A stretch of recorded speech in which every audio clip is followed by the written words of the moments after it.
Olá, eu sou Silmara Gonzaga, este é o canal Ancestralidade Sagrada e a conversa de hoje é um papo muito sério, que a gente precisa falar muito sobre isso.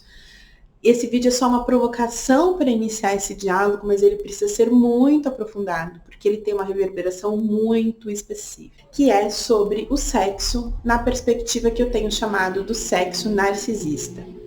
Por que é importante falar de sexo dentro do processo terapêutico?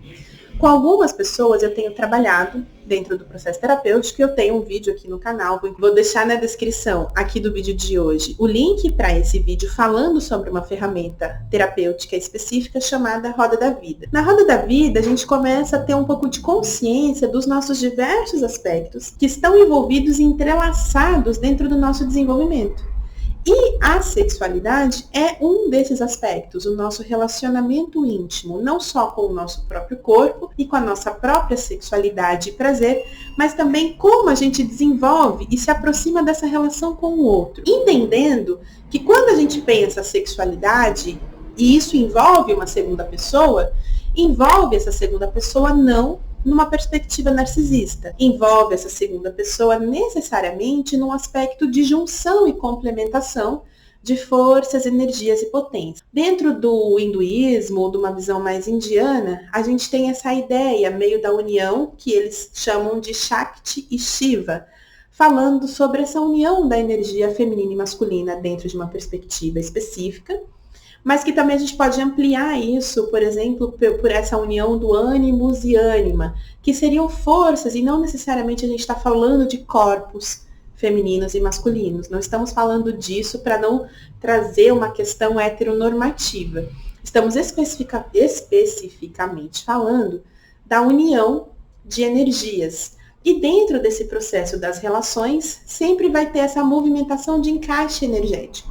Então, a busca dessa complementação é o que nos direciona ao outro. E a gente tem hoje uma indústria pornográfica dentro de um contexto capitalista, machista e patriarcal, principalmente relacionado ao corpo das mulheres, que desloca a questão do prazer feminino e dá uma supervalorização no prazer masculino. E isso faz com que haja um distanciamento dessa complementaridade que eu estava falando no início. Dentro desse processo, muitas vezes, e isso tem uma característica muito mais masculina, de direcionar todo o ato sexual, primeiro, por uma questão muito genitalizada, e aí parece que sexo é simplesmente uma penetração que precisa necessariamente terminar no orgasmo masculino, negando-se o prazer feminino num primeiro momento e num segundo momento tornando esse processo muito autocentrado.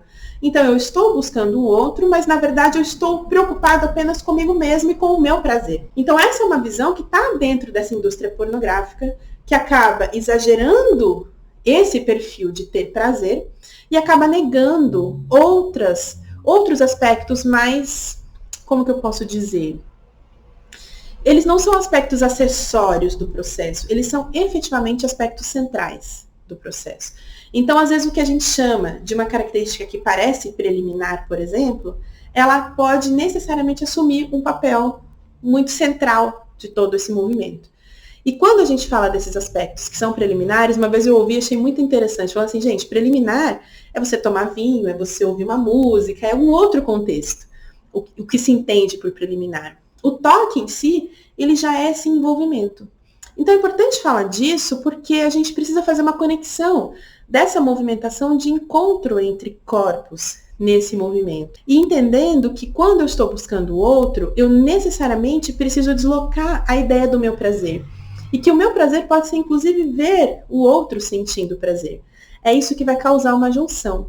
Então é importante trazer essa temática porque ela envolve um deslocamento de pensamento que vai gerar necessariamente um deslocamento de ação. Para realmente, nesse momento do prazer, buscar o outro, observar o outro, trazer o outro como processo central do movimento. E quando isso acontece nas duas pontas, então a gente tem um processo muito maior.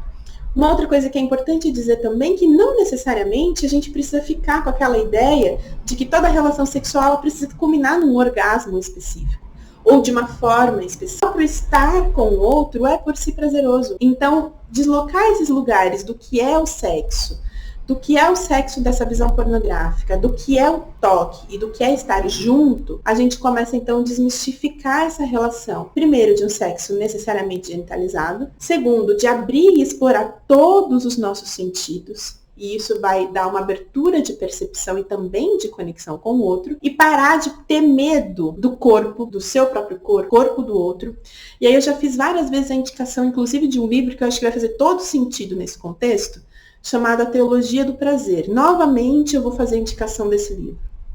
Porque a primeira coisa para a gente conseguir deslocar desse movimento é entender profundamente qual é a relação do nosso corpo e a nossa relação com o prazer. Então, necessariamente vai precisar passar por esse movimento para que a gente consiga fazer um trabalho de elaboração desse processo. Entendendo que, então, a sexualidade faz parte dessa roda maior que movimenta todos os aspectos da nossa vida e que quando a gente não está necessariamente evoluindo dentro desse processo e contribuindo para um desenvolvimento desse processo através de leituras e experiências, então a gente pode acabar depreciando toda essa roda energética que está envolvendo as outras áreas da nossa vida.